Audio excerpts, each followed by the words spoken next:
When you need someone to buy you 3 more seconds before the hero busts up your master plan, you hire the part-time henchman. I am Jeremy. I'm Joanna. Casey. It has been another week. It's been a very busy weekend, only because I ended up with... I sunburned myself last weekend, and it was so fierce I wasn't sure if my shoulders would hold up to certain things. So I delayed my workout routine until all of a sudden 3 days in a row I had very heavy-duty workouts over the course of the weekend. Fun times. Yeah, seriously. How about you guys? How you doing? I'm the one sunburned this time. Oh? I went to a water park Saturday with some friends, and even though I applied the supposedly waterproof SPF 100, I'm still crispy. Did you do it like every 80 minutes like the bottle says? Yeah, actually probably more frequently than that. Huh. Well, it's official. Joanna's a ghost, apparently, that lives among us. Look, my middle school nickname was Snow White, okay? Oh, Now wow. I'm red. You sure you didn't just mishear them? They weren't calling you out for poisoning Snow White all that time? No, it's definitely Snow White. Also, animals love me, so...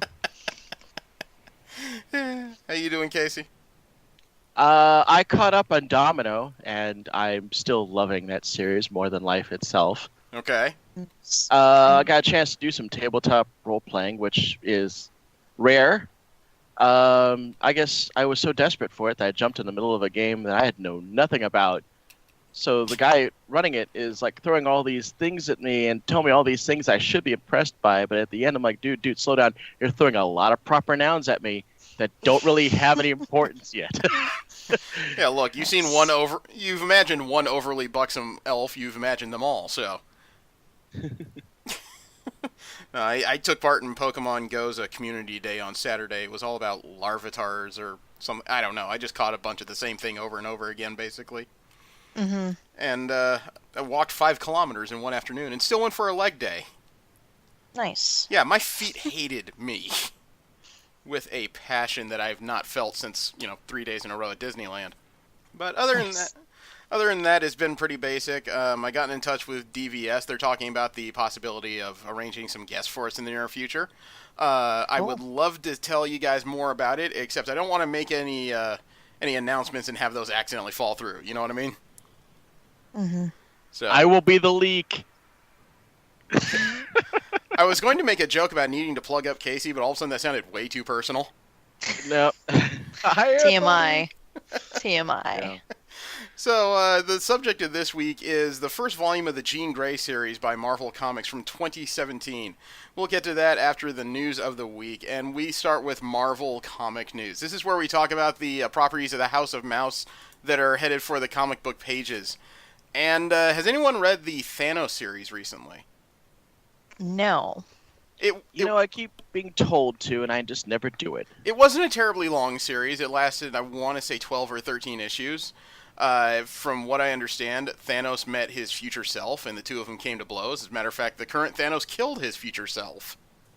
I heard about the future self part. Yeah. Where he's been king or emperor for 1,000 years or some shit. He's been emperor. He's at that point he'd murdered most of the things in the universe. He was keeping the Hulk as a pet. His herald was a cosmic-powered Frank Castle ghostwriter. Interesting. That's right. We talked about that. And that's when I found out that the Hulk was immortal. Yeah.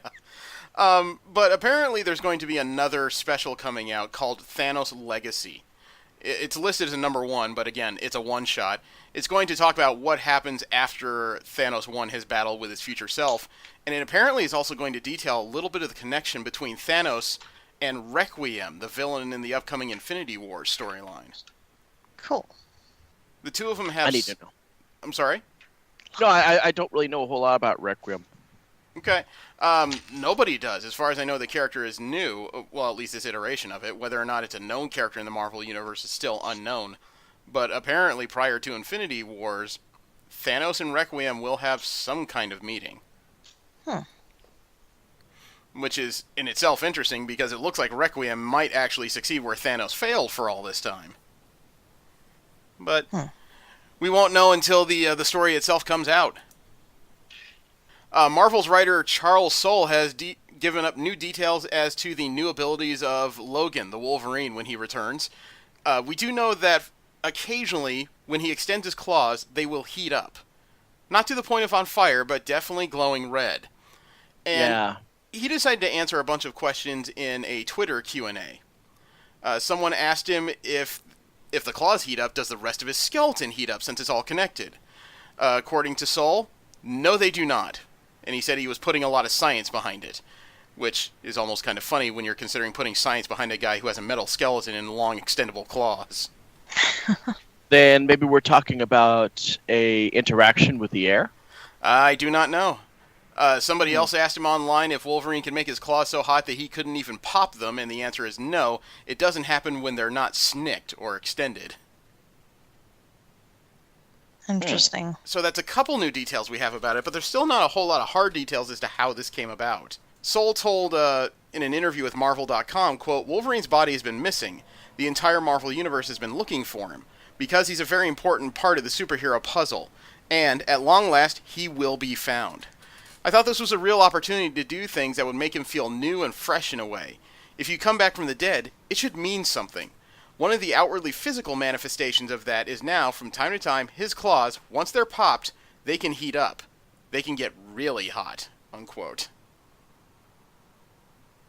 There's still no explanation as to what in the blue hell happened. Yeah.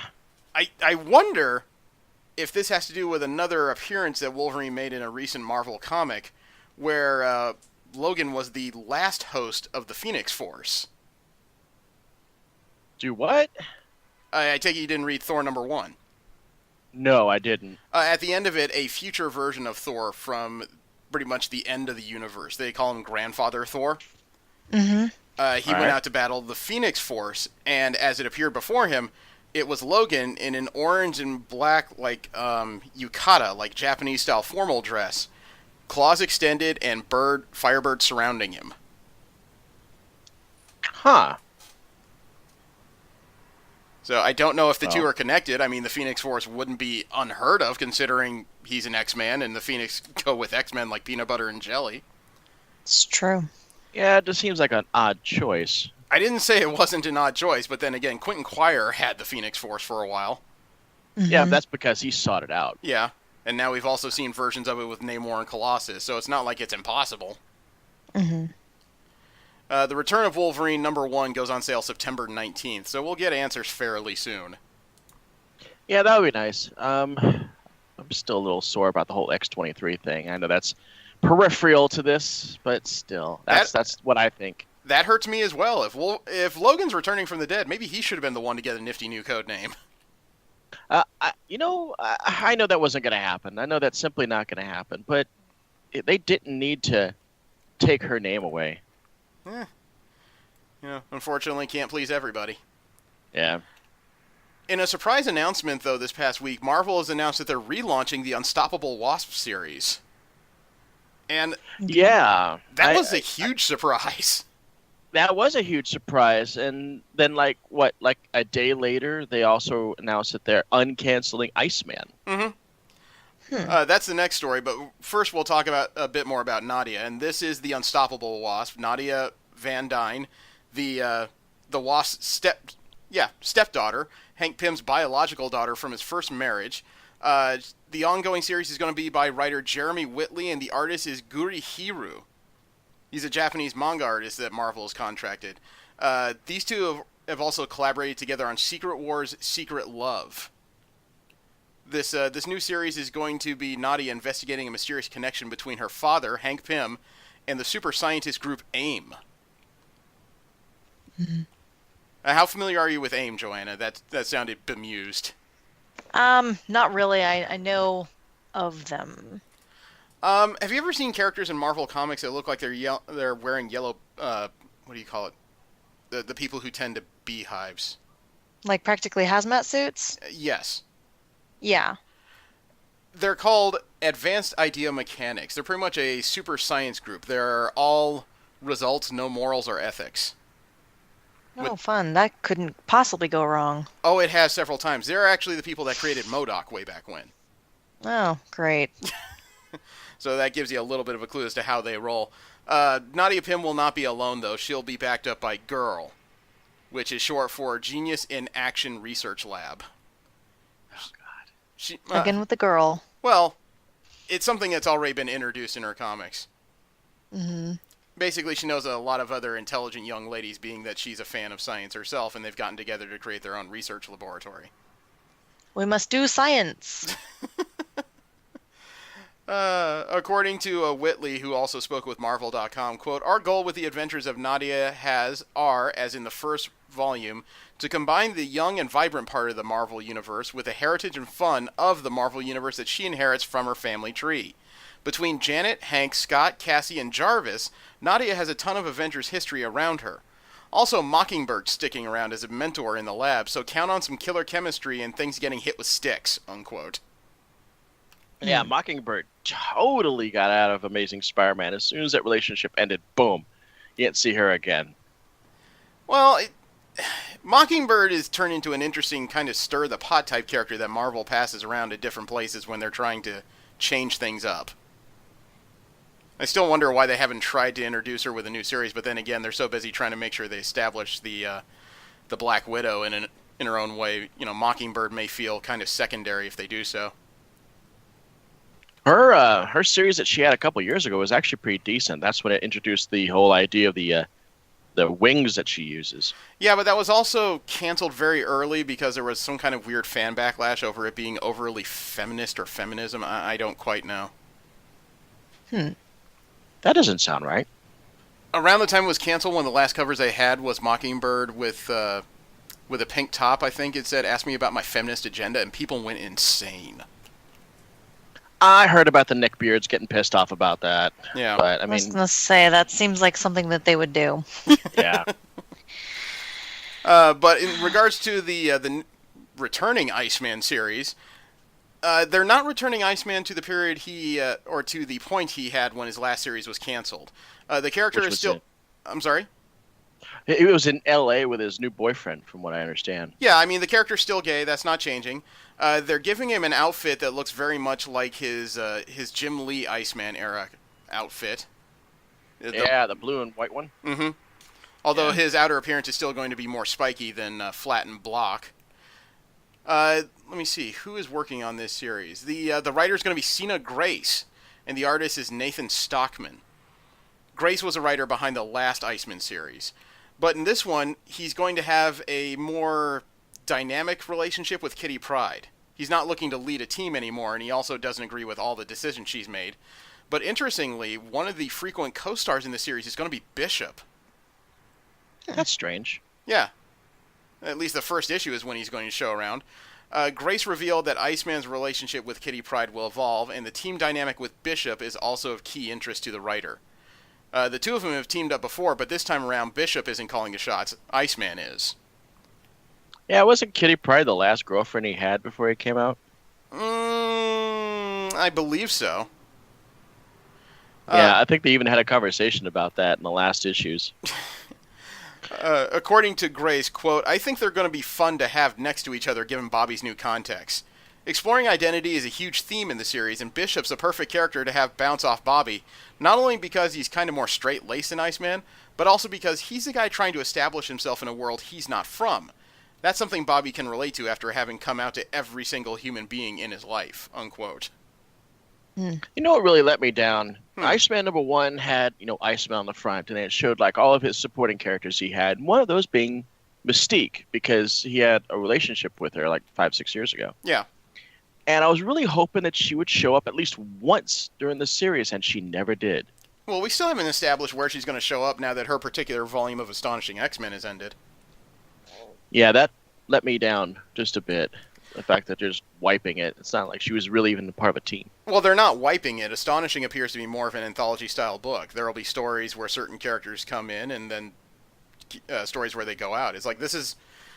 I think it's their answer to, A, using X-Men that aren't currently used, and B, just having those mashup type situations, because there's so many X-Men out there, it's bound to happen sooner or later.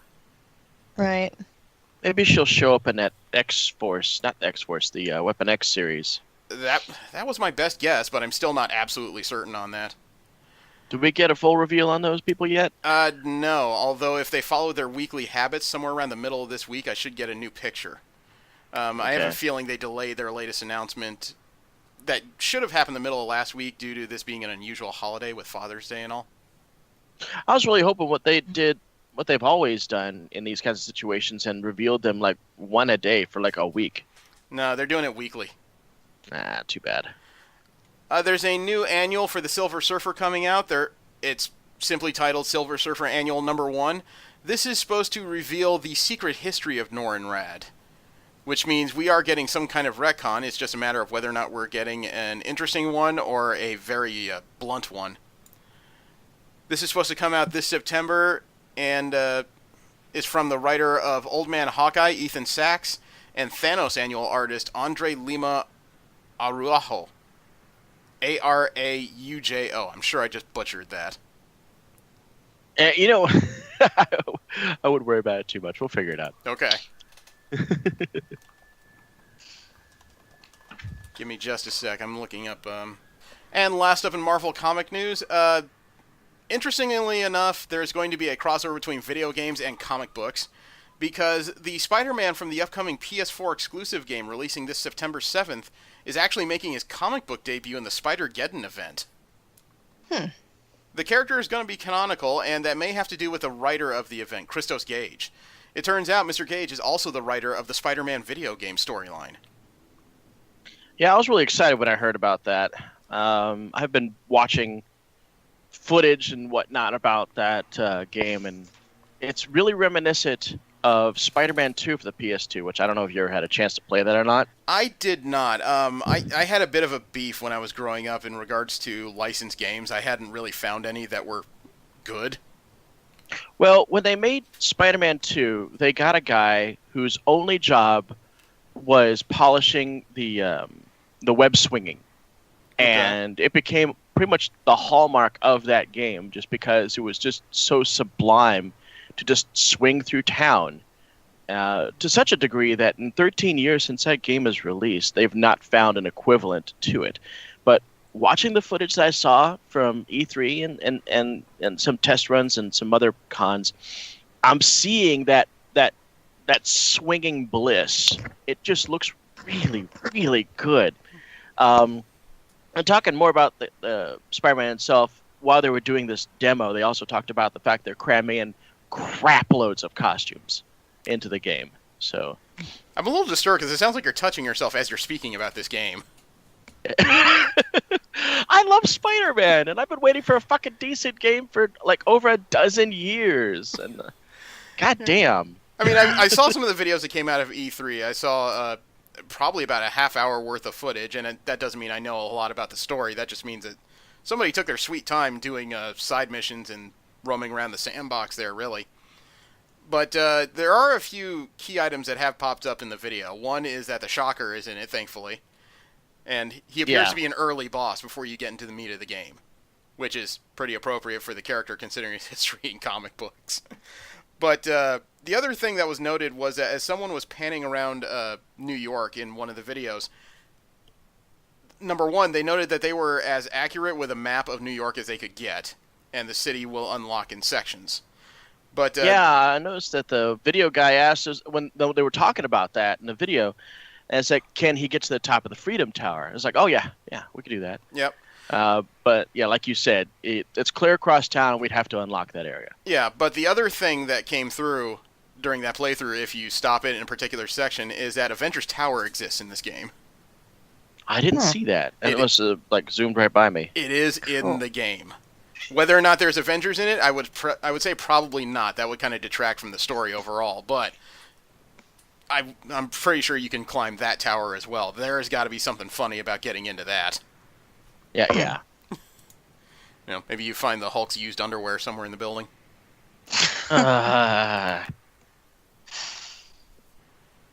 And now we have DC comic news. We're going to talk about the characters and storylines from the other major company in comics that are coming to their pages now and in the near future. Jim Lee has accepted a new job with DC Entertainment. He's taking over as their chief creative officer. And I know that you and I have differing opinions on that. Yeah. I mean, Jeff Johns has done a great job as their chief creative officer. He's helped take them into new directions. However, some of the directions he's taken them, I don't think they've hired the best writers to do. Lee, I appreciate his visual designs and his ideas. I've never really been a fan of his overall creative direction. He tends to get bogged down in very strange places. And that's true, but I think that Jeff Johns needs to be where he excels, and that's at writing. And I think that when he left Green Lantern, the guy that they put in his place, really kind of derailed the book. Yeah, but Johns isn't writing their comic books at this point. He left the job as chief creative officer because he's now taking on greater roles as far as the DC cinematic projects. Specifically, the Green Lantern Corps movie you speak of? Possibly, and I don't know, I have misgivings about that as well, but that's all personal. I would really rather see the DCU rebooted before they start taking off into a new direction there. Rebooted. Hey, their cinematic universe has only existed once. They thought they were going to have one when they made the original Green Lantern movie. It sucked so much Warner Brothers said, no, can't risk it. Now they finally have a cinematic universe, and unfortunately, it's been Snydered. Yeah. It's been hardcore Snydered. And Zack Snyder, when he first started out, fresh and interesting style, I really enjoyed 300. The only problem is, though, he made every movie like it was 300. Yeah. And boy, did that crap get old. Mm-hmm.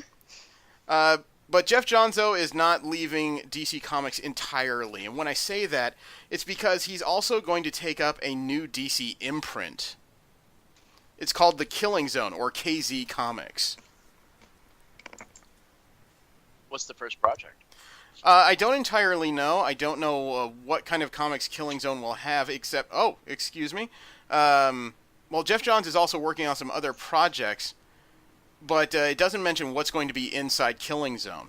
According to a statement by Johns, quote, "I took on a role at DC Entertainment because I love the characters and this universe more than anything. But I want to spend my days writing and on set. I'm thrilled to get back to a more hands-on creative role. It's a dream job on projects reaching even deeper into DC's vast pantheon of characters. I'm also excited to continue work with the amazing team at DCE and my colleagues at Warner Brothers," unquote. According to the story on comicbook.com, the Killing Zone will be John's equivalent of Gerard Way's Young Animal imprint, or Warren Ellis's The Wildstorm and Brian Michael Bendis' untitled DC imprint. It sounds like he's going to be allowed to take characters from DC and give up some Vertigo style or Elseworld tales. Maybe some lesser used characters. I'd like to say so, but Johns is writing. It usually doesn't matter which character he picks up. He's pretty methodical in the way he presents characters. Neat. News that did make me smile, though, was that Ethan Van Sciver is no longer at DC Comics. Yeah. Now I mean, I grant you, his art style is very remarkable, and I think his work is extremely notable. But the man has some very strange social media policies that borderline on harassment, and he can be a very toxic individual online. He really can. And you know what? This is what I was talking about a few episodes back, and I didn't want to name names. Is the fact that he is by far the greatest artist that has ever drawn Green Lantern. And I worship the artistic paper that he printed until I decided to look and see the kind of person he was. Yeah. Well, Cypher's... It was a colossal letdown. Well, Cypher's not done with comics. He's already creating some individual creative-owned stuff. He's already raised $187,000 on an Indiegogo crowdfunding campaign to make an original graphic novel. It's a 48-page Cyberfrog Blood Money story. Yeah, it's at $239,000 now. Yeah. Well, I can't say who exactly is buying it. I don't know if it's comic fans or if it's those people who... there are some people out there who will fund any project by somebody that espouses their particular political views. I'm sure that the the alt-right, Gamergate, and I don't know, pick an evil organization here, and I'm sure they like comics. Well, Cypher's last work for DC will be Hal Jordan in the Green Lantern Corps number 47. Goes on sale later this month on June 27th. And sadly, it is beautiful. Okay, while he's crying, Jeff Johns also talked about a new project he is working on within DC called The Three Jokers. This is going to be done with series artist Jason Fabok. This is finally going to talk about a dangling thread that DC's had for a while, since the Rebirth event, when Batman found out that there hasn't been one Joker in his existence. There's been 3. Yeah, how are they going to deal with that? Apparently the 3 Jokers is how they're going to answer that. Thank you for answering that question for me, Jeremy. What? That's why they So made the I series. suck at setting it up. It's titled The 3 Jokers, for crying out loud. So they're gonna pull a Dread Pirate Roberts where it's actually different people playing the Joker role? Yeah, since DC was rebirthed about 2 years ago, this was one of the primary stories it seemed to be they were leading into, except until this event that comes out in a few months, they really haven't picked it up at all. Which is kind of amazing when you drop the bombshell that there hasn't been one Joker's, there's been 3, and then you leave it flat. Yeah, I I wondered. heard something about that a while back. Yeah, Oh. well, Batman got his hands on the Metreon chair. This will take some explaining. One of the characters that Jack Kirby created was in the pantheon of what's called the New Gods. Aliens like Darkseid and Light Ray and Mr. Miracle and Big Barda. Characters that are so powerful they can be considered gods by other races. One of them was a guy named Metreon who sat in a chair that somehow attenuated his brain to the universe so that he could see past, present, and future, as well as do some limited time traveling. I forget the reason why, but Batman ended up in this chair, and he was able to see everything, and one of the things he asked it to make sure that it could provide the information he wanted, he asked it the true identity of the Joker, and he seemed to be in complete denial when he got whatever answer he got. It was a non-visual answer, obviously. So at the end of the Rebirth event, he was sitting in front of his computer, and there's images of 3 different Jokers. One from the very early versions from DC Comics, one from the 70s that was more or less like just after the Cesar Romero version, and then the more current one with slick back hair and a rictus-style grin. And Bruce considered this confirmation. There's been 3 different Jokers, but we still don't know who any of them really are. Did I tell that correctly? I have a feeling I tripped over some words there. No, I mean, it's about as accurate as we're going to get it. I mean, Thank you. well, I mean, I'm still befuddled by it. Paired by the fact that I'm getting my information pretty much secondhand since I don't read Batman, admittedly. Oh, thank goodness I waited for you to finish that sentence. When you stopped with "I don't read," it's like, holy shit, how have you faked it this long? He looked at the Bluff pictures master. really hard. I stare intently. Okay. Audiobooks. It's read by Christopher Lee. Another bombshell announcement DC let out this week, though, is that they're doing a new miniseries with Tom King and artist Clay Mann. Tom King is currently the writer on the Batman series. He's also the guy that did the award-winning Vision series in Marvel. This is going to be called Sanctuary. Well, actually, it was called Sanctuary. The series is actually called Heroes in Crisis. And anytime DC pulls out the word crisis, you got a lot to live up to, like, automatically. Or a lot to fear. Yeah, because Crisis has been both an amazing world-changing event and a slog that is very difficult to get through. Sometimes it's been both. Yeah. Or an infinitely bad mistake, aka identity crisis. Okay, well, Heroes in Crisis, though, is going to take a different bend because we're not breaking the multiverse for the 4th time here. Good. The series is described by Tom King, who was a former CIA... what did he do? He was a CIA profilist. He was one of the guys that poured through documents to figure out how people work. What King has created is a series where there is a place called Sanctuary. It's pretty much in the flatlands of Nebraska. It is a secret place where the main trinity, Batman, Superman, and Wonder Woman, can send heroes who feel traumatized by their lifestyle to get counseling. I think that is actually a really cool idea. It's an interesting idea. I still worry about a place that's supposed to give you mental counseling and one of the people running it is Batman. That's like strike number 1 right there. I'm pretty sure it has nothing to do with the therapy itself. Dear God, I hope Jesus. not. For the most part, He's just an administration. He's the money. for the most part, the place is run by automatons, like Kryptonian technology, which of course is very advanced compared to Earth. However, there has been a murder at Sanctuary, And the two biological caretakers are the primary suspects in the murder. Which is Do we know who they are? Yes, we do. Their call signs are Booster Gold and Harley Quinn. Oh, Oh, that's why they're on the cover. Mm-hmm. okay. They're the two people who run this place. Somebody died, and obviously, since they're the only two biological people around, one of them must have perpetrated it. That's a logical leap. It's totally the robots. I don't trust them. Yep, I'm going with this one. That's kind of obvious now. King added a few details online later after Heroes in Crisis was announced. Sanctuary is a safe place for superheroes to explore the trauma of their violent lives and deal with the other effects of the fight. They come, they rest, they confess, and they move on. Oh, I get it. It's like, what's that word? After game debriefing. Yeah. Joanna knows what I'm talking about. Okay. So they basically set up like a counseling center for heroes that have PTSD. Is that kind of what the feel is? Well, King explained it as heroes live inherently violent lifestyles, unfortunately. Yeah. It comes with a territory because no matter what you do or how you do it, you're generally coming into contact with other harsh human beings and you have to stop them, either by fear or by physicality. And either way, it's a form of violence.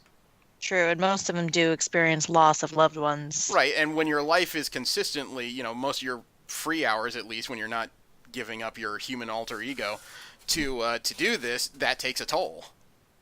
Mm-hmm. Interesting. Further on, Sanctuary was built 5 years ago when Batman, Superman, and Wonder Woman realized that emerging superheroes would sometimes need help dealing with the worst parts of the job. To the outside world, Sanctuary appears to be a small, isolated ranch in rural Nebraska, but under the illusion, the ranch is in reality a sophisticated, futuristic compound based on Kryptonian technology. Sanctuary is manned solely by robots and holograms, and the only real people at Sanctuary are heroes. Sanctuary provides the therapy the heroes of the DC Universe need. The typical stay at Sanctuary ranges from a few days to a few weeks, and on rare occasions, longer. Sanctuary is an absolute secret. The public doesn't know of its existence, and to protect the privacy of the heroes, the Trinity discourages them from talking about Sanctuary, though it's an open secret that many of the heroes have visited the facility. First rule about Sanctuary is no one talks about Sanctuary. Yeah, as a matter of fact, King even detailed that there are no records kept from heroes' visits either. Nothing. The only three people who go to Sanctuary are Batman, Wonder Woman, and Superman. Batman sees it as a necessity, Wonder Woman sees it as a kindness, Superman sees it as good. What? Hey. I mean, I think it's cool that they're saying that, hey, even heroes need help sometimes because, different movements about making mental illness, more transparent. I think that's interesting that they're kind of projecting that onto heroes, too. Like, even they need help. I think that's a cool idea. Yeah. Thank God Superman's not the one giving advice, So how do you relax? Right. I move planets. Okay, I can't do that. I have a fortress of solitude. Yeah, because that's healthy. Well, it's not like it'd be any more help if Bruce Wayne actually sat down for sessions. I need to relax. Battering! Oh my God! That's the answer. Give me 10 punching bags. I have the answer for this, and it needs batterings. Heroes in Crisis will go on sale September 26, and variants have been announced by J.G. Jones, Mark Brooks, Francesco Mattina, and the regular copy is going for $3.99. And batterings are my answer. Number 1 will be sold the following week. Okay. Sean Murphy, the man who created the Batman White Knight miniseries that we enjoyed so much. For a minute there, I thought we were talking about the guy that created Glee, but continue. Wow.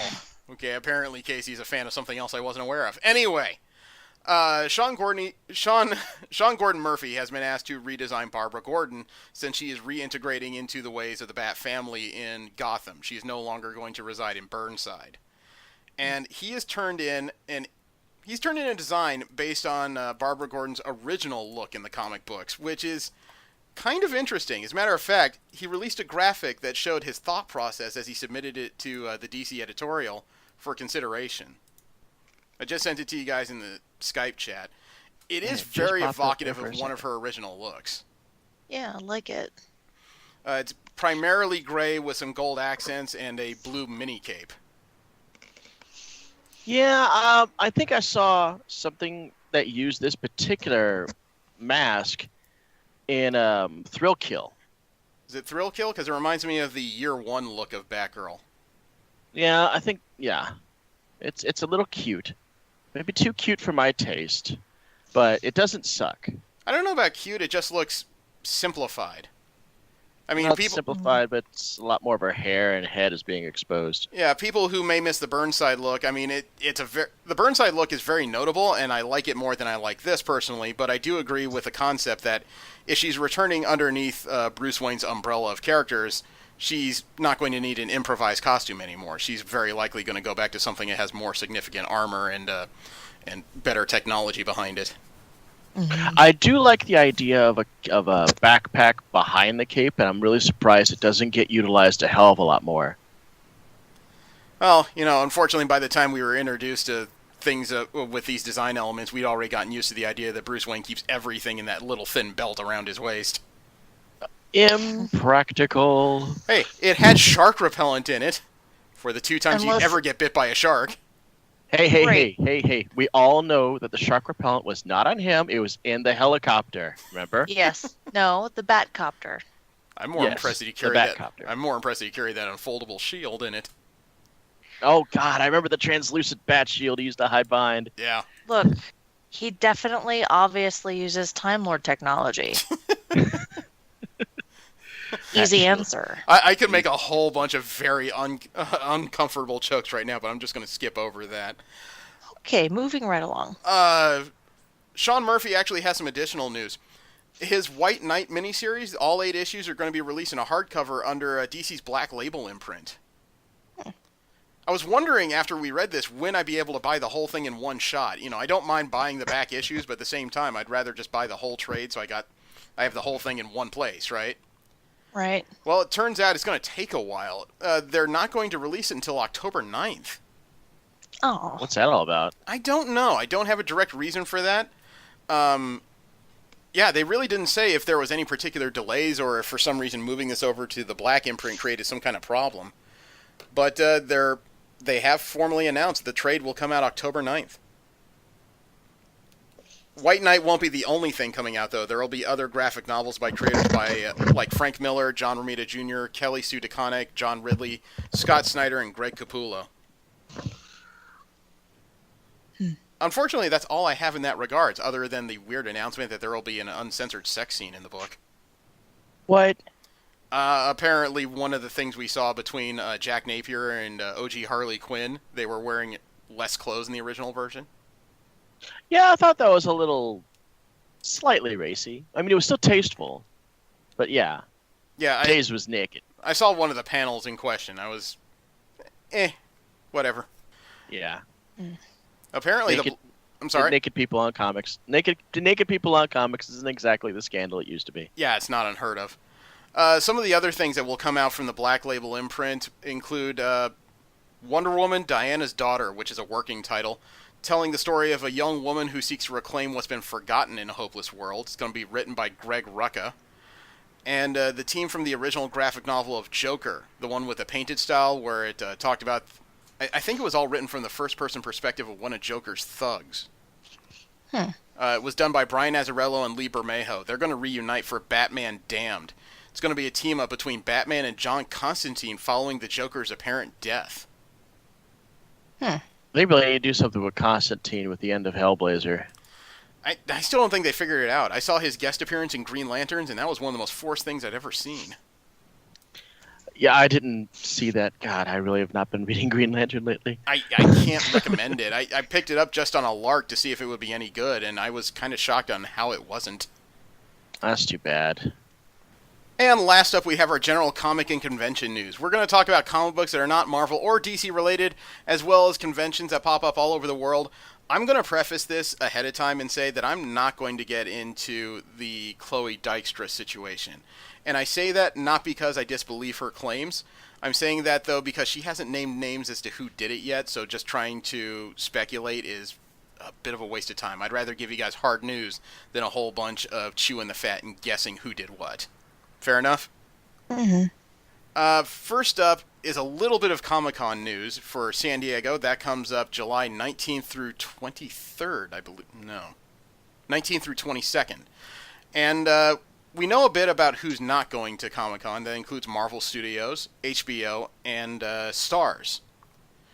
But a company that did announce it is heading to Comic-Con with a presentation is Warner Brothers, with the first official Aquaman trailer to be aired in Hall H. Nice.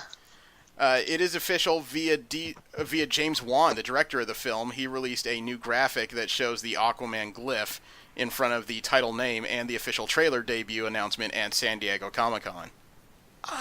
You know what? I'm moderately excited for it. I'm still having trouble getting any sort of excitement for the DC Cinematic. Every time I think they're going to step up their game and just kind of deliver the kind of blockbuster they need, they let me down somehow. Yeah, but maybe there won't be a bat messing everything up and stealing the show. Just saying. Well, Could I happen. liked Affleck's portrayal just fine. He's acting pretty well with what he's been given. I just don't think he's been given enough. Agreed. Yeah. You know, and I'm one of the few people who admits I don't like the Wonder Woman movie. I disagree there. I think everybody acted their asses off. I think the film was mechanically unsound. I don't know about that. I'm pretty adamant about that. I mean, I could have done with the information that Chief was actually a demigod. That would have explained a few of the gripes I had. I think that Suicide Squad would have been a lot better movie if they had used more Joker. I disagree with that vehemently. I needed none of that, frankly. But the scene where Wonder Woman was in the ballroom scene where she has that sword down the back of her dress? Mm-hmm. I'm still trying to figure out how Steve Trevor stopped her. Because she was coming with a killing blow to take the head off that German general. He put up his arm and stopped her sword hand. How did she not flip him over her head? She probably should have. I don't think that she wanted to hurt anybody. I mean... Well, she wanted to kill that general. Yeah, but she had a shine on good old Mr. Trevor. Again, but she didn't know he was there. He just put his hand on her arm from behind, and she just stopped. That shouldn't have worked. Then again, the Germans thought it was way too normal when this woman in red, white, and blue started trashing one of their guard towers and fighting somebody with a giant glowing line. Mm-hmm. There's a whole bunch of moments like that kept pulling me out of the film. Well, come on. I mean, it's about time we actually had one anyways, but I liked it for what it was. Okay. The saga surrounding Stan Lee is just getting weirder. We talked quickly. We talked a bit before about how he's developing strange videos defending certain people and denying all claims of elder abuse. Well, the LAPD has opened a formal investigation of elder abuse on Stan Lee.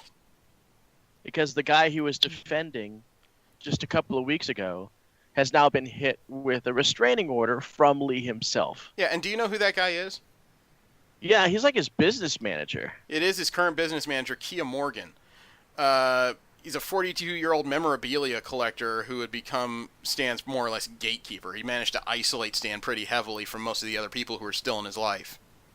Yeah, I think he was established by Stan Lee's daughter, who, from what I understand, has a colorful history. She has a questionable one at best. As a matter of fact, Kia Morgan has also been charged with filing a false police report. Yeah, I wonder what that's all about. There's no details regarding the charge. Certain websites speculate that it may be related to reports earlier this month that Stan Lee was confronted by two gunmen outside his house, if you remember that. Yeah, I remember hearing about that. Yeah. I do remember that. They were pulling an OJ. They said that he owed them stuff or something along those lines, and they had come to collect. Oh, they came to collect on behalf of someone else. They were there to get money for somebody. Yeah. It was never detailed who they were supposedly getting money for.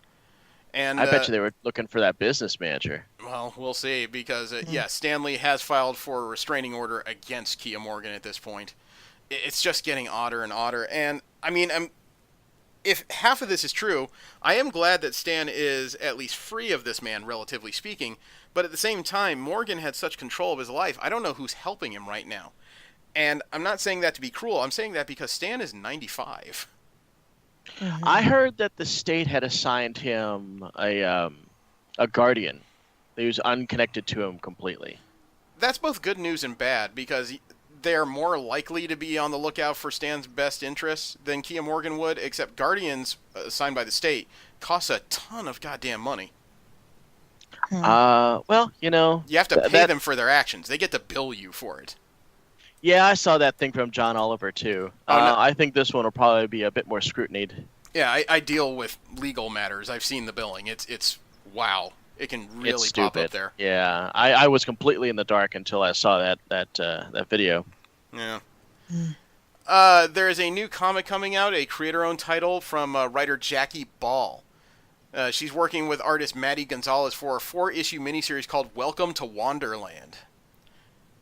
I've not heard this one. This is a new Boom Studios miniseries. It's going to follow a character named Bellamy Munoz. She's a young girl with a passion for her local theme park, Wanderland. Then she accidentally stumbles into a magical portal and winds up in the real Wanderland, a place that's not quite as innocent and fun as the theme park she enjoys. It turns out that the writer, she made the series inspired on her own interest in theme park designs. She's a fan of. This sounds wonderfully crazy. I may have to flip through this and check it out myself. Might be a good read. Yeah. Okay. I got nothing. Well, one thing we're not going to be able to read is Orphan Black Crazy Science. Why is that? IDW Publishing has announced that issues 2 and 3 have been canceled due to low sales of issue number 1. Oh, that's unfortunate. Yeah, this was based on the BBC America series regarding a group of clones and how they live their lives. I never got into that. I haven't watched it. It's been on a couple of my streaming services, but I figure it's like 6-7 seasons deep. I would need time to actually get into it. Yeah, when it comes to this kind of stuff, you really do have to figure out your time wisely. You just can't just jump into something new. So, yeah, issue 1 will come out as scheduled, issue 2 and 3 will not, and there won't be anything after issue 1. Oh, well. There's a new publisher coming out called Ahoy Comics. This is a brand new comic book company. It's going to launch in September with an initial slate of 4 titles, and the emphasis will be on variety and more bang for your buck. Some of the early creators that are attached to this include Grant Morrison and Ann Nocenti. Is like creator-owned stuff? I don't quite know. It doesn't say that it's creator-owned necessarily. They're going to be 40-page comics for a $3.99 cover price, which is more than the average of 22 to 23.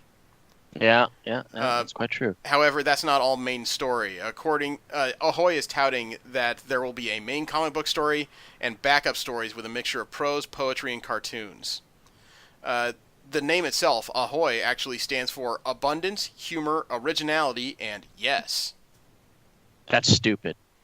I didn't make it up. I'm sorry, that came out faster than I could really think about it. Hold on, that's stupid. Okay. Moving on. The first 2 titles by Ahoy will be The Wrong Earth, a 6-issue miniseries written by, I don't know, it says Payer, and drawn by Yamal Igli, about 2 versions of a character named Dragonfly Man who each live on a different version of Earth. One's a superhero, one's a brutal vigilante, and somehow they accidentally switch places. Well, that's interesting. The other title that's confirmed to come out is High Heaven, a 5-issue mini, also written by Payer and drawn by Greg Scott. It's about a guy who's constantly complaining about life and finds himself in a bit of a pickle when he continues his complaining ways in the afterlife as well. I am deducting 2 points from your house for using the word pickle. It's from the press release, so you're gonna have to. I know, but sometimes you just gotta take that stone. These are 2 original. points. These are at least original story concepts. I gotta hand it to him there. Yeah, that's true. I like the Dragonfly one. That one seems interesting. Okay. Next story is gonna matter a lot to Joanna. Oh. At the end of the Shattered Grid storyline in the current Power Rangers comic books by Dynamite Studios, the original series writer Kyle Higgins and artist Danielle DiNiculo will be exiting the series. Oh no. Yeah, they're being replaced by writer Marguerite Bennett from Batwoman and Josie and the Pussycats and artist Simone DiMeo. They're going to take over as a new creative team as of issue number 31 of Mighty Morphin Power Rangers. Means I gotta catch up then. I'm a couple behind. See? News. Uh, Bennett said in an interview with comicbook.com, quote, I don't want to misplace my metaphors here, but those are going to be some really big shoes to fill. Even though I can't tell you what's coming, I'm really hoping to keep the momentum, vigor, and emotion of everything Kyle has set up on this careening course into this new world of possibilities, unquote. I thought for a moment there that with Hasbro's purchase that they was going to shake things up and the series was going to end. No, it's still continuing. The solicits are still ongoing. Just because Hasbro picked up the license doesn't mean they can necessarily break a contract. True, if it's in perpetuity, it's just going to keep on going and going and going, like 20th Century Fox. And the X-Men, you mean? Yeah, that's what I meant to say. Yeah, okay. As a matter of fact, though, another series is getting a spin-off, but it's not an American series. It's been announced by Viz Media that My Hero Academia is getting a spin-off called My Hero Academia Vigilantes, and it's also being released in the U.S. in English version. It's going to be made. Are they using new characters? I do not know. I don't know much about the series. I do know that this new spin-off, Vigilantes, is going to be released on July 3rd, which means it's very likely going to be the talk at Comic-Con. The spin-off is supposed to highlight a different kind of heroism, and it originally started in Japan in August 2016 and is still ongoing today. It's going to tell the story of a man named Koichi Himawari, a would-be hero who uses his quirk to help others. He and a girl named Kazuho Hanamaya find themselves accosted by thugs, a vigilante known as Knuckle Duster comes to save them, and the down-low hero shows Koichi what being a vigilante is all about. Then he decides to become one himself. But the gig is a lot more dangerous than he could have imagined, and authorities do not take kindly to all the vigilantes running around Tokyo unsupervised. I'm really glad that the popularity of this show is influencing how they're treating it. I'm just so used to. I'm so used to like a great series coming out, and then like because Japanese do this a lot, they'll have like one series, like 10 episodes, and it's gone, just flat gone. Well, that's because the Japanese, for the most part, when they write a story, they write a definitive beginning and ending. They don't write an eternal middle act like most American comics attempt to do. But I guess now I understand the difference between this and the main series. My Hero Academia is about organized and structured superheroing, and Vigilantes is about the underground version of that. These are guys doing it on their own. And that makes me hope that the anime actually brackets out like that, because I would love to see more of this particular world. I mean, it has my full attention, let's say that. Okay. Well, I need to back up to the Mighty Morphin Power Rangers for a moment, because I'm going to need Joanna's help on this. Oh boy. Marguerite Bennett was talking recently about the changes that may come to the series after Shattered Grid. Mm-hmm. And in addition to all that, she started to talk about a new team that's going to be formed at the end of Shattered Grid. And when I say new team, I'm taking a look at the image, and I don't see any originals here. What I can tell you from what I know of the comics is that the Ranger Slayer is in the middle of all this. The Pink Ranger from the alternative universe where Lord Drakon rules. Right. The other 5 characters here, I'm sure I've seen in television commercials, but I am fracking lost. Could you give me a hand here? Let me see. I sent you the image. Look. I might have to phone a friend, aka my husband. Okay, well, in the meantime, Marguerite Bennett, the new writer of the series, said, quote, one of my favorite comic runs and transitions of all time is when Brian Michael Bendis was leading Daredevil, and he developed this really cool situation where Matt was in prison, and Ed Brubaker came on and said, no, don't put the toys back in the toy box, keep them out, leave them there. I want to do that. It was just this really natural way of continuing the story that Brian had built, unquote. And I'm sorry, that was Higgins that said that. That was Kyle Higgins, the current Mighty Morphin writer. Okay, so the red one in the lower left-hand corner, that's the Red Ranger from Power Rangers in Space. The one on the right is from Dino Charge, I think. It's Dino something. It's the one I haven't seen yet. The one on the left looks like it's from Ninja Steel. The Ranger Slayer's in the middle, and the one on the upper right-hand is the Yellow Zeo Ranger. I don't know who this on the upper left-hand. Okay, I'm probably going to lose cool points with my husband. I found a list. Is that a Gold Ranger? I think there is no gold one. That's this... a yellow one from a different series. I found a list of names. in the story. The Ranger Slayer from Go-Go, which of course is the one in the middle. Right. Magna Defender from Lost Galaxy.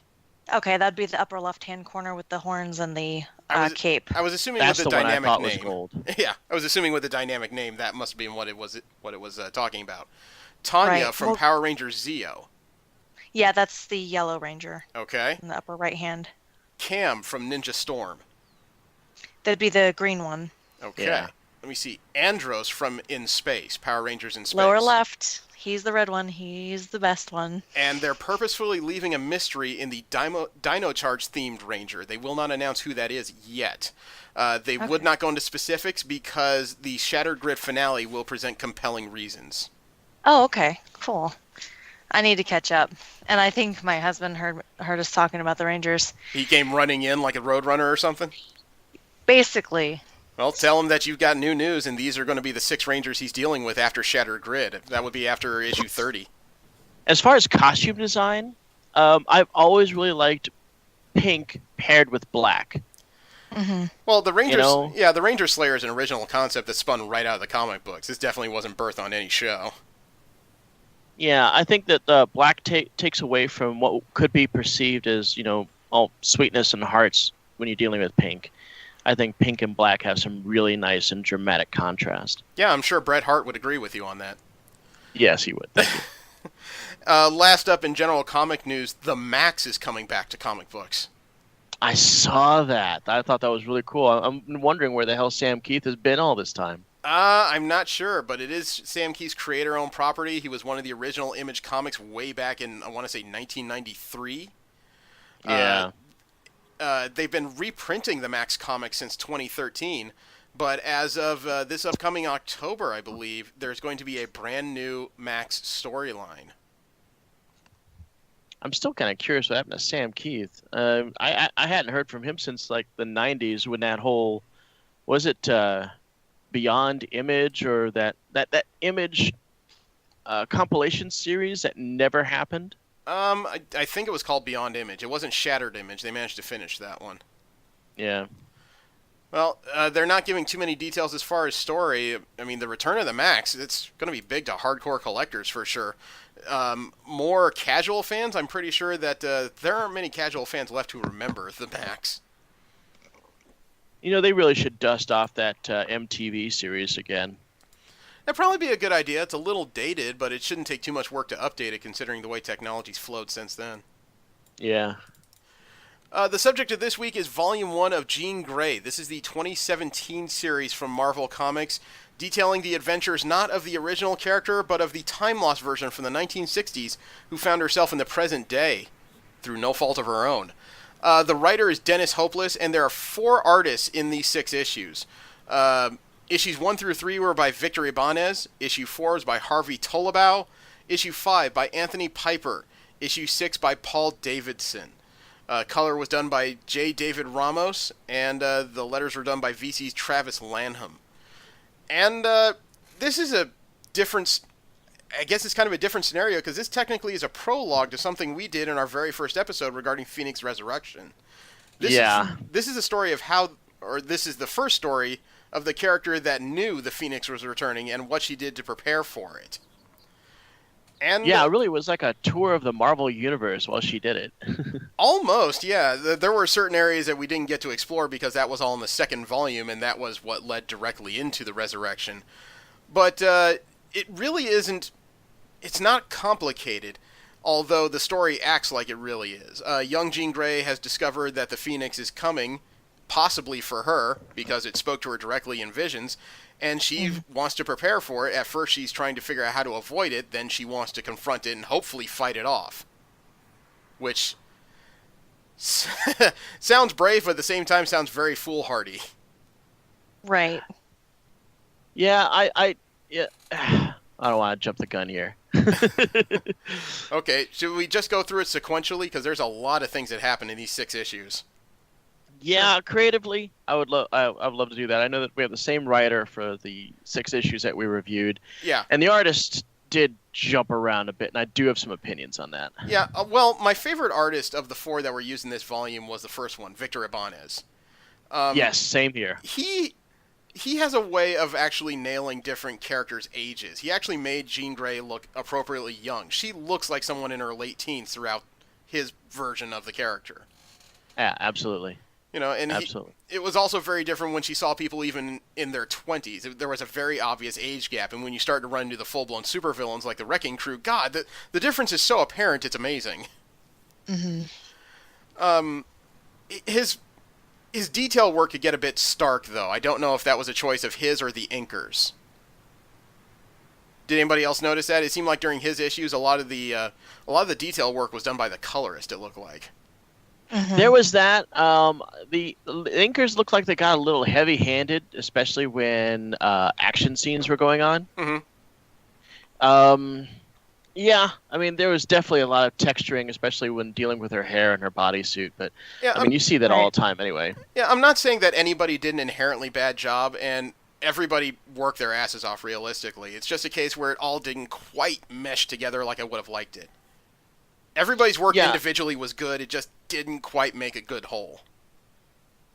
Yeah, this is a good example of an artist. Well, the cover artist, I guess is the best way to say it, doing a lot better than the interior artist. While I really like the guy who was doing the first couple of issues, the artist that did the cover, what's his name, Yardner or something like that? Yeah. God, that just looked spectacular. I'd like to know what he was doing during this series. I don't know why they picked him to do the main cover and promo art, but he didn't do any other covers or interiors. Yeah, exactly. I think that was well, the issues that they did after 6, the art got infinitely better, even better than the first couple of issues. Everything was nice and clean. I'm really a big fan of nice, clean art. I can agree with that. I just don't want to get bogged down in a discussion of what could have been. Yeah, true. I really did enjoy in the first issue all of Jean Grey's different interactions with people, not just the Wrecking Crew. And they didn't have all of them. I think Bulldozer wasn't there. But also her interactions with citizens. I mean, the voice that Hopeless gave her was intelligent, but also cynically frustrated. And dealing with my own 14-year-old, I could almost hear her voice coming out of this book.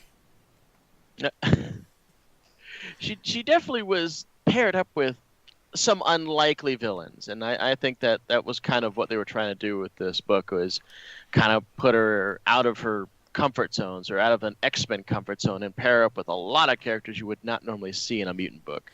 Yeah, but Hopeless also did something else that kind of bothered me about the original character. What's that? He established a tone very early on that although Jean Grey is young, she's trying very hard to forge her life, but she's also trying not to be the shrinking Violet. He established her. Yeah. He established her as the one girl in a group of 5 characters, the rest of which are males, who all felt like they needed to protect her for different reasons, when she's probably the one that least needs protection of all of them. Yeah. And that evolved into her actually taking over leadership of the 5 instead of Cyclops. Well, that's where she is at this point. If she's in that green and yellow, she's already in charge. But at the same time, it's just that's what always bothered me about the original version of the character up until her recent reintroduction, was that despite the amount of power she always wields, whether it be Phoenix or her own, she always seemed to turn to a damsel in distress from her creation all the way through to the early aughts. Yeah, that bothered me too. It always bothers me, and I really don't like the whole girl in the fridge factor, and that is still pervasive to this day, because right now she's dead. In the current issues, they're still pulling Jean Grey is dead, and we're all going to lament her loss now, and this will galvanize us. And I'm like, can we please get past this bullshit and just bring her back? Right. Again. I'm not really interested in waiting for this and seeing Scott, boo-hoo himself in the front seat of the Blackbird for like 5 issues. I think the scenes that really exemplified the best art here, oddly enough, are some of the quietest in the first issue. When she had to go rescue that woman from the restaurant that had the car put through it. Yeah. She didn't have enough instincts to be able to read the subject's mind and get the language so she can communicate directly. So she attempted to project rainbows and unicorns directly into her mind to make her calm down. Because that's normal. Yeah, that had to... the expression on the bottom of the page is appropriate, but I'm sure that woman is thinking, I didn't take that today. What the hell is this? What was in my tea? So right afterwards, when that doesn't work, Gray shifts to the opposite end of the spectrum and projects horror into her brain to force her to run out of the building. Mm-hmm. An interesting way to go. But it was works. Well, it was an imaginative piece of writing. Mm-hmm. And it was one of those cases where both Hopeless and Ibanez were on the same page, because that could have easily seemed like just two very similar images. But Ibanez reached deep into his well, and the horror looked downright terrifying. Yeah, it did. A nice touch, and I thought this was just a little campy, but it was campy in a nice way. The typical sack of money that usually has like a $sign on it. Oh, yeah. Showing you that they're obviously ripping this place off, has a yen symbol on it. Yeah, I caught that. Yeah, don't you wish every bank made it as easy? They just put on their sacks, money here. Yen. Cash. Well, just another sign of her power, even at her age, when what's his name, Pile Driver, was hiding in the garage, and once she started, bag. right, and when she induced a migraine, she just started telekinetically shoving cars out of the way. Mm-hmm. Collateral damage, totally, but it's a decent show of power for a reader, especially people who may not be aware of what she's capable of. Yeah. Unfortunately, that sometimes does need to be reminded when you're talking about new readers. They got to figure out, oh, okay, this Phoenix thing is serious. Yeah, but Oh, that's what Omega level means. Oh. Yeah. I can't remember when they introduced that. I want to say it was in the late 90s, early aughts. The writers developed power levels for mutants. Just mutants for some reason. Alpha being the weakest, Omega being the other end of the spectrum. And it really depends on who you're talking to, because sometimes Alpha was the highest and all this other crap. I think it happened right around the time that when they were talking about the 12. Remember the 12? Do you mean the ones who were supposed to give Apocalypse his greatest powers? Yeah. Okay. The 12 most powerful mutants in the world or some shit. Yeah, they finally settled on Omega, the end. In other words, characters with enough power to end the planet. Right. Yeah, there was, I think, a shift at some point. I don't know where, but yeah. But that sudden image she had while she was still toying with Pile Driver of a Firebird over her shoulder screaming at her. Mm-hmm. Basically saying, you cannot escape. I did love Pile Driver's reaction because somehow this thing only appeared to Jean Grey. He saw nothing, and then he knocked her upside the head with said sack of yen. Said sack of yen, which was probably unpleasant. That's oddly enough, that's about as dirty as I could possibly make that sound. He slapped her upside the head with a sack of yen. Yeah, I mean, that's what happened. I mean, rude. It is rude. I mean, you're interrupting what is probably a cosmic level event in her head. The second issue had like the one writing slip I gave Hopeless throughout this volume. What's that? When they started the second issue, Jean Grey is at the Xavier School talking to Beast, talking about the fact that she saw the Phoenix, and she's convinced it's approaching. Yeah. I was kind of surprised that as many times as the Phoenix has appeared to the X-Men, their basic response was, well, that can't be possible. Yeah. Especially with Hank. Hell? Yeah. And of all of the characters that came to him saying the Phoenix is coming, yes, maybe it's a young Jean Grey, but it's a Jean Grey. When Jean Grey and Phoenix are in the same sentence, you should goddamn listen. Yeah, He and be afraid. He dismissed it with, there's just no empirical evidence to support your claim. He dismissed it with the same kind of tone that a doctor says when they say, oh, it's just a boo-boo. Here's a lolly. Mm-hmm. Yeah. Here's a light in your eye. You know, for crying out loud. That really just kind of threw me sideways. That especially Beast and Kitty Pryde, their leader at this time, both just said, nah, you're probably mistaken or something. I'm still baffled by these tiny Nightcrawler things. You don't know about Yeah. Bamfs? I still don't know why that's a thing, how that became a thing, and I paid close attention on Nightcrawler's return. They were not debuted, but they were explained in Nightcrawler's Return. Maybe I missed that paragraph. Are they demons or? They are demons. What? They're miniature demons that, while he was in the afterlife, originally looked like enlarged maggots with teeth. But to create a way out of the afterlife, he started to slice off slivers of his soul and feed them to these demons, which took on his form. At the same time, they Oh. took on his abilities. That's why there's not only just one of these things. There's a number of them running around. Hmm. Why And did he do that? I don't remember the exact reasoning. It had to do with a combination of a way out and the fact that a few of the X-Men were stuck in the afterlife with him after an adventure. They didn't die. They ended up through some kind of mystical portal. Yeah, I remember that. God damn it, Nightcrawler series was so good. It was dark, though. It took a while before they retconned out that whole I have no soul thing. Yeah, well, I'm talking about the Nightcrawler series that happened after he was resurrected. Oh, okay. And it brought back the Cockrum costume, and the art was nice and clean. Back to that whole love, nice and clean art. Okay, well, before you start crying again. I'm going to cry, At because least, it got canceled. at least Jean Grey had the bright idea to seek out any other mutant that has been a host for the Phoenix Force at some point. Mm-hmm. You know, she wanted to That figure was out... smart. Yeah, she wanted to figure out how to not be a host. And some people may be asking, why would you turn down power?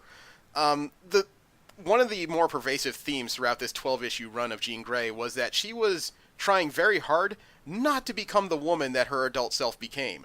Not to be taken over by Space God, not to destroy planets, not to lose your husband to some, a blonde bimbo dressed in white, and more importantly, not die. Mm-hmm. Did everybody else in... God, was it... It's the first issue when they're facing up against the Reavers? No, the second issue. That was the second issue, yeah.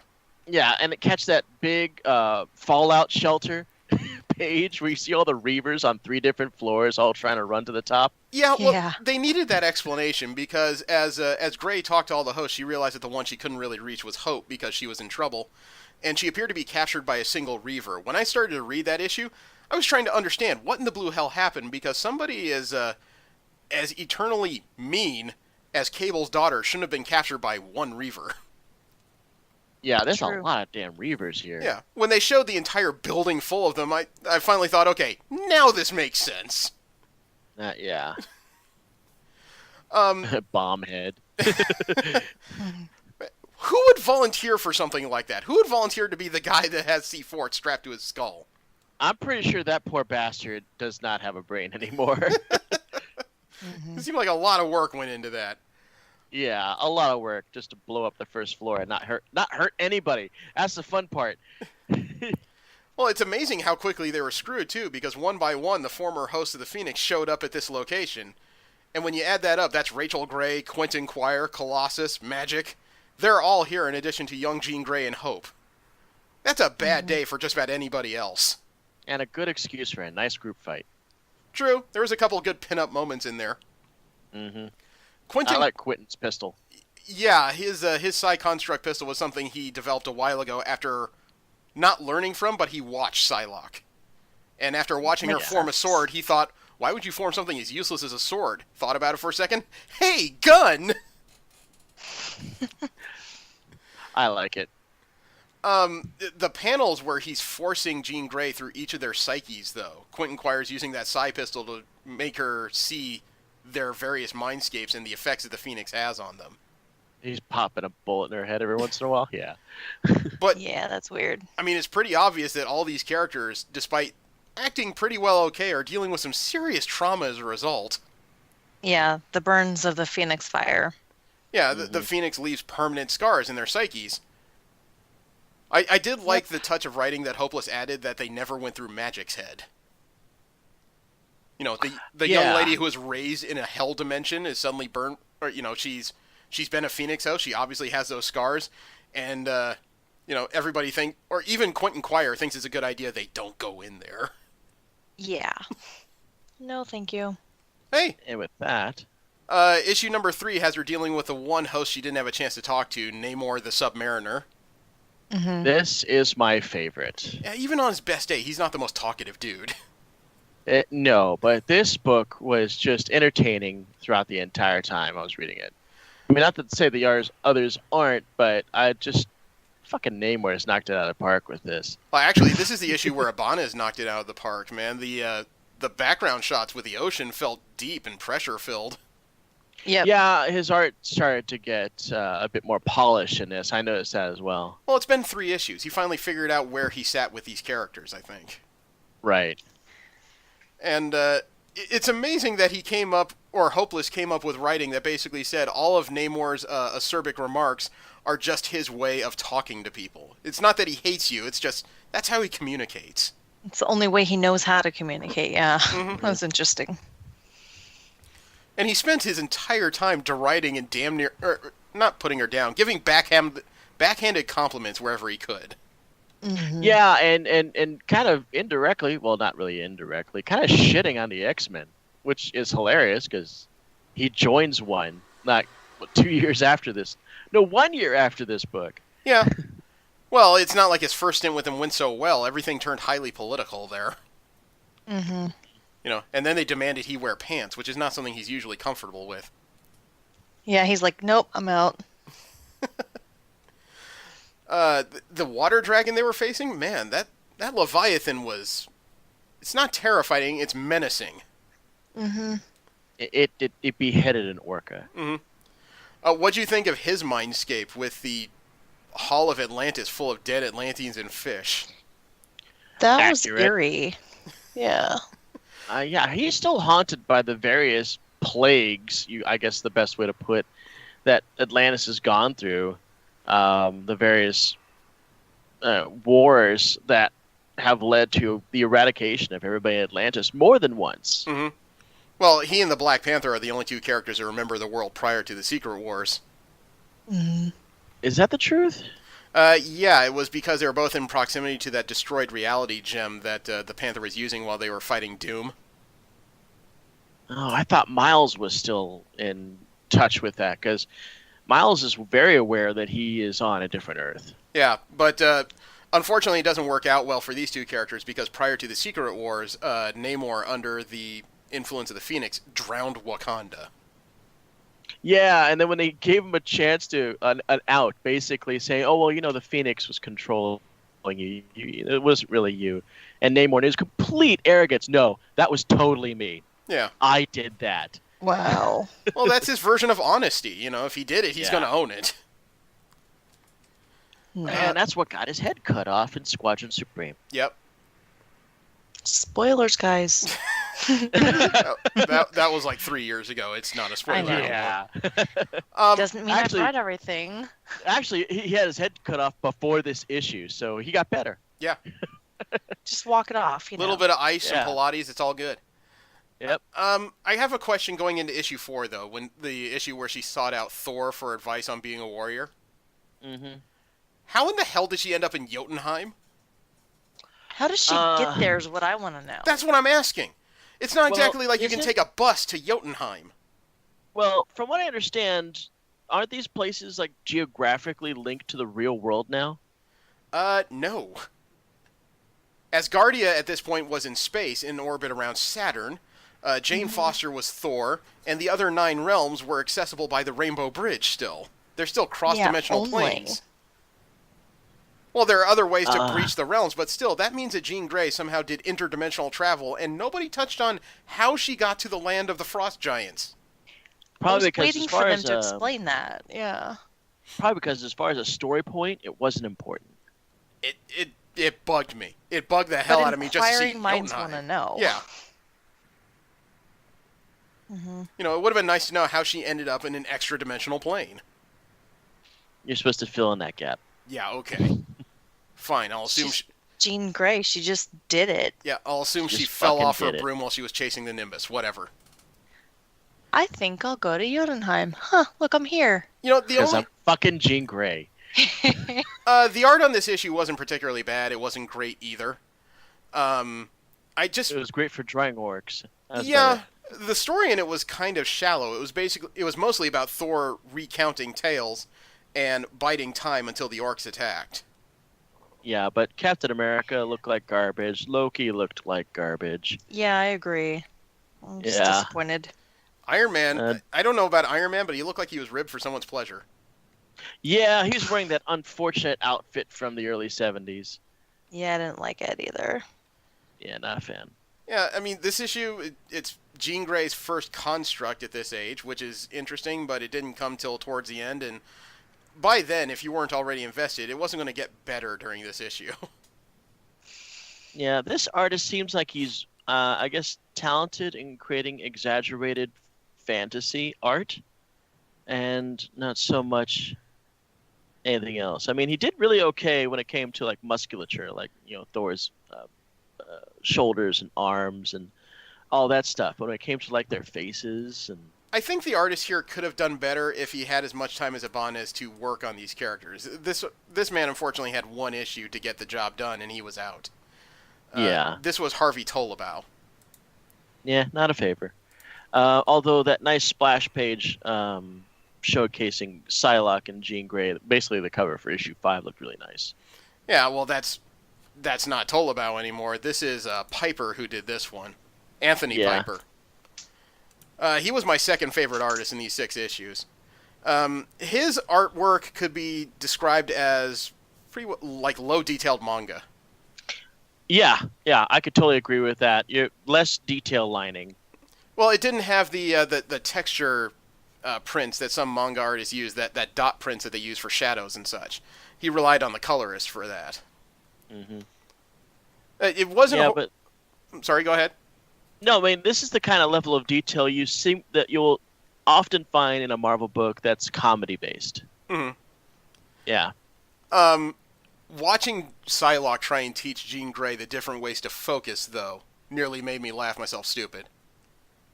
Yeah, that was amusing. You know, the first time they're trying meditating on the edge of a cliff near sakura trees, and when Jean Grey was freaking out because of the silence. I could relate, but I've never seen it that visual before, or that visceral. Yeah. You know, she had nearly had enough in that moment, so Psylocke convinces the Banff to immediately take them to a nightclub, which is not helping. Yeah. You know, the other end of the spectrum, and she ends up in the middle of a mosh pit. That was funny. Yeah. So, silence doesn't work, loud doesn't work, so we're going to try abject terror, and she sends them into a subterranean tunnel full of irradiated mole men. Wow, how Fantastic Four. I thought those were vampires. They had vampiric tendencies, but they were just radioactive mole men. I gotta ask, though, I hate when those happen. the image where Jean Grey formed, it looks like psionic spikes and jabbed one in the head. Did the back of that guy's head blow out? It looked like it blew Looked out like to me. Yeah. I was trying to understand over the next few panels if I actually saw what I thought I saw. I didn't know if he was just degrading there in an instant, or if the force of the telekinetics had just accidentally blown out the back of his skull. I think that the artist took a liberty there. Because the next panel, it looks like that head is intact again, doesn't it? Oh, you're gonna make me go to that panel, aren't you? I'm already ahead in the hand pages. Well, it's page 101 of the trade. Yeah, hold on, let me see it. Yeah, you know what? Maybe that is just like a metaphoric, because you're right. The head is completely intact. Maybe the head's not exploding as so much as his mind is falling apart. You know that effect where the pieces are going upwards? Yeah. And I'm sure some Yeah. people are listening thinking, why are you nitpicking? I'm not nitpicking. It's just occasionally, this is the kind of detail that you need to notice in your direction as you're going from panel to panel. And, you know, we spent time reviewing it, so I spent a little more time than most poring over images that bothered me. You know, that was poorly executed. Let's go with that. All right. So the storyline here is that Psylocke figured out that Jean Grey does her best when her life is in danger, so the next thing we're going to do is try to implode a building full of undead hand ninjas. Which came Because- my favorite page. I'm sorry. I was going to say, this came my favorite panel of the entire book, which is no more hand-holding. You know, Thor's pep talks are a lot nicer. Yes, well, I'm British and sober. True. That was a great line. Yeah. The artist, though, Piper, he showed a lot of energy in his panels. The combat actually looked like combat, not just a bunch of stills where you had to imagine what's happening. Also, Hopeless did a really good job of showing Jean Grey's impetuousness during this one. She wasn't exactly the silent warrior that you needed at this moment, nor did he try to fake it that she was. Yeah. And the whole scene where she's crawling around in the air ducts. Okay, one, I was having flashbacks to Die Hard. Right. And- Exactly. And two, I was so glad a writer finally acknowledged the fact that air ducts are not made to hold people. Mhm. Exactly. But also during this issue, there's another voice that keeps popping in. You guys remember that? She was getting extra dialogue from somebody unseen. Right. Yeah. And it took me a minute to figure out who it was. I'm still not entirely convinced who it was, but we'll get to that in a few. Needless to say, though, the mission went well. Nobody died that wasn't already dead. And Psylocke admits in the middle of their telepathic conversation, she actually heard the extra voice. So thank goodness young Jean is not absolutely nuts. Or maybe they just both are? Well, Psylocke is a British woman whose mind has been transplanted to a Japanese body. Anything is possible. That's true. I mean That's that true. quite literally. Her method of sink or swim, though, is pretty effective. Yeah. Hey, you want to learn how to swim? Here.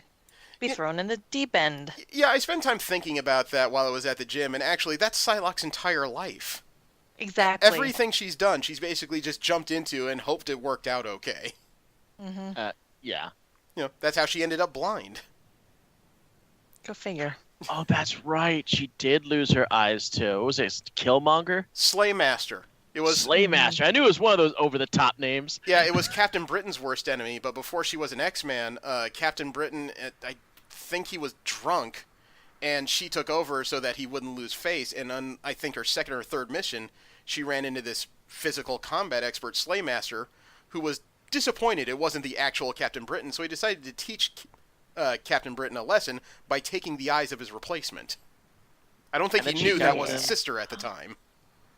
They were replaced with bionic eyes from Mojo World. Yes. She didn't Oh, want yeah, them. I forgot that. They were forced upon her because they were cameras that Mojo could use to watch the X-Men and replay it in his home dimension. Mm-hmm. Oh my god, I think I just went too far into that tangent. Let's get back into story here. The last issue had to do with Jean Grey trying to figure out what the extra voice is in her head, so she went to Stephen Strange. She suspended her training to try and deal with his extra issue. And the artist on this last issue was Paul Davidson. He was the one I liked the least among the four. You beat me to it. I did not like this guy's work. You know, and Yeah. it's not as simple as my complaints with Harley Tollebaugh, where it's like Tollebaugh didn't get as much time with a character. Davidson has a very lanky art style when it comes to young Jean Grey. Some of her limbs look damn near anorexic. Yeah. This looked like a sloppy Bernie Wrightson that was having a stroke at the time he was doing it. Yeah. And this also wasn't the greatest issue for anybody to get to know Stephen Strange, because this is at a very strange time in Marvel when magic is at its lowest point that I've ever seen, and he has to eat unusual mystical items to keep that energy flowing and cast spells. If you didn't know that already, watching him eat what appears to be a bagel and a long tongue has to be just utterly bizarre. I was really confused by that. I thought he was just having, like, a moment. Yeah, he's He not looked like a crazed homeless guy for a while. Yeah, he's not a compulsive eater. That actually served a purpose, but, I happened to read the Last Days of Magic storyline, so I understood what this meant. I would get it why people would look at this and go, what the hell happened to this man? Did he learn what meth is about? Oh, God. Magical meth. I actually know for a fact that I'm about to say something that Joanna will completely agree with me, and that the worst frame of art in this entire book is Dark Phoenix's appearance. Yeah. Yeah, Like, her face is all contorted. I just didn't like Her the body is style. all It's screwed up. Just, and it looks the like she's proportions are horrible. and it looks like she's borrowing 90s Wolverine hairstyle. Yeah. Yeah, she's got like this torso, and then all of a sudden her waist and legs are like a 2/3 smaller than they should be. It doesn't make any sense. It reminds me of those how to draw books you can get from the library when they talked about drawing women's figures in the 80s, and they say start with a V, and it's like nobody starts with a V. What are you talking about? But Whoever this was did not stop with the V. yeah, unfortunately, Mr. Davidson here learned how to draw women's bodies with a V. Yeah, it's awful. It really is awful. Bad. The storyline though is fair. Unfortunately, the art is very distracting. They go through different sections of the history of adult Jean Grey, not young Jean Grey, which, of course, by the end would indicate that the voice in her head appears to be the elder Jean, which, even by the end of the issue, that seems to be what's going on here. I'm not convinced that she wasn't talking directly to the Phoenix Force itself, though. Possibly. You know, Although the Phoenix always geez. associated itself very heavily with Jean Grey since their first bonding, and every time it's looking for a way to communicate with humans, it often chooses her voice and/or form to do so. God, I'm going through this book as we're reviewing it, and I'm just being reminded just how awful the art in it really is. Okay, well, calm down. I mean, this is necessary. Yeah, the only reason why I say it must be the Phoenix Force, though, and that's my personal standpoint, is that you would think that the elder Jean Grey, I'm not saying she'd be more forgiving of her young counterpart, but I would think she'd be moderately more understanding of the situation than to just be as flippant and cynical and damn near rude as this Vision was. Well, she was also trying to talk to her for several issues, and being ignored can make people a little terse. Yeah, well, you would think an elder telepath would understand what it's like when a younger one starts hearing voices. I still think it's the elder Jean Grey. It just seems like, I don't know. It just seems like it would be. Let's jump ahead and talk about the train wreck that is the 90s X-Men pages. Those are so awful. Look, oh my god. I couldn't. I decided to give up talking about the art only because it seemed like every other page you would find something that was really off and weird here. Well, it just fluctuated too. It really did. I mean, the cutesy 70s or 60s scene where it's all the guy clearly tries to clean up his act during the birthday cake scene, and you could tell it's forced because even that looks weird. There's a slight Alan Davis vibe going on with Scott Summers' skull, but that's about it. Oh, come on, dude. But his version of 90s Wolverine there, it's very evocative of John Byrne. And when I say that, I mean when John Byrne had Wolverine meet Proteus, and his legs and arms were all stretched out and distended. It really is. I mean, the reason why I'm going to focus on the art on this one, because the art was so god-awful distracting, I could not properly read the story. I was just like, oh god, it's like I stepped in something.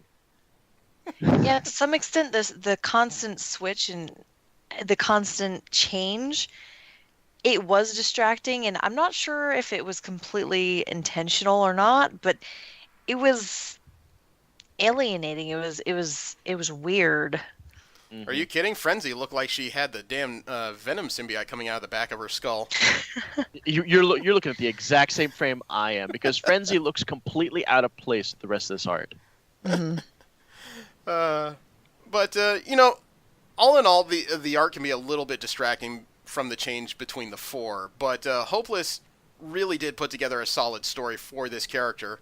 And that's kind of a gutsy thing, considering nobody had ever really written just this character before. She's always been in team books since she was introduced in Bendis' All New X-Men. So I give him tons of credit. He made this character interesting. I had never actually thought about reading a Jean Grey series before, and when I picked this up on a dare, I found it to actually be more compelling than I thought possible. So, Casey, we'll start with you. Final numbers here? On Jean Grey, I'm going to give this one.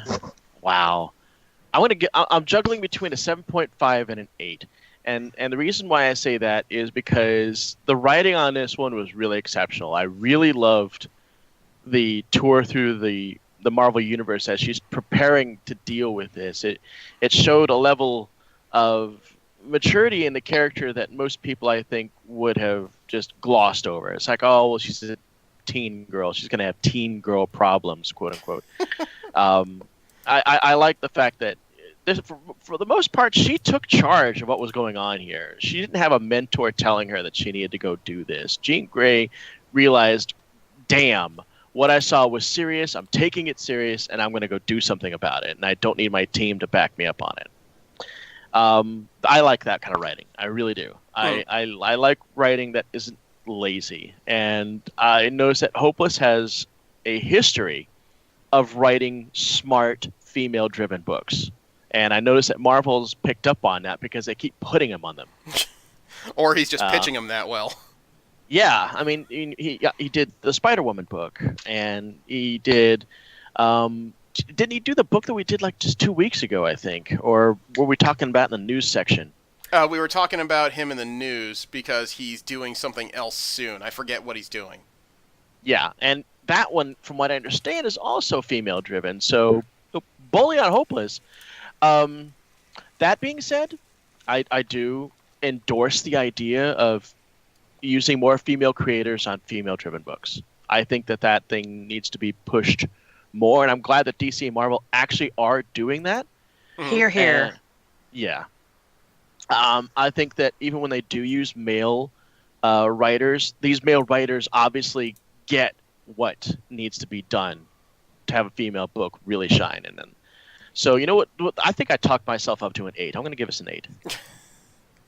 Okay. Joanna? All right. Well, aside from the highly distracting shifts in artwork, I agree that the storyline was compelling. I just wanted more depth to it a bit, because you do see this urgency. Hey, I have to learn from the other Phoenix entity wielders, or what? Hosts would be a better term. Host, yeah. Yeah. So I don't know. I had mixed feelings because the Phoenix is a character that I've always liked, but she just seemed like Phoenix Light, and I know that she's younger and she hasn't really come into her powers. I think I was expecting a lot more from her, maybe too soon. Mm-hmm. And hopefully that does get developed, because I do see good writing and compelling writing and dynamic female writing, which is, like Casey was saying, it's about time and it needs to be done more. I kind of wanted more from this too soon, Okay. I think I would give it a 7 overall. It would probably be higher if the art didn't shift so dramatically so much. Mm-hmm. Like I said, it was really distracting and disconcerting in certain parts. And like I said, I just needed more out of the character. Okay. That's fair enough. There is no right answer when it comes to opinions. That's important to note. We're not all going to match up at any given time, even if we all like something. Mm-hmm. Personally, when I sat down to read this originally, like I said, I wasn't big on the character of Jean Grey, despite being a big X-Men fan, because she'd always been written into these weird corners where she needed saving by other characters who didn't have the same kind of potential she did. This was the first time a writer really allowed the character to not just feature, but to cut loose in what she's capable of. And it seems like that thread has been picked up in X-Men Red and the returning regular or adult Jean Grey. I'm really glad to see that Hopeless put such an interesting voice on a character. He could have easily fallen into the voices he had with previous books like Spider-Woman. But Jean Grey came across with a lot of youth and vitality. The art, though, can be terribly jarring unless you're really in it for the long haul. If you're reading it issue by issue, it could be easily a turnoff. And that's why I'm going to give this one personally. I'm going to give it a 7.5. The art's inconsistency stopped it from being great. If they had picked any one of these guys to just run through it, I'm pretty sure it would have been a decent read regardless if I liked the art or not. Right. Right. I have a suggestion for next week, and it's actually a 2-part suggestion over the next 2 weeks. Because you know how I do these things. I'm trying to cycle through Marvel, DC, and Independence. Mm-hmm. Right. Well, the next 2 weeks could be a combination of DC and Independence, because there's 2 volumes of miniseries right now of the most unlikely crossover I've ever heard in my life.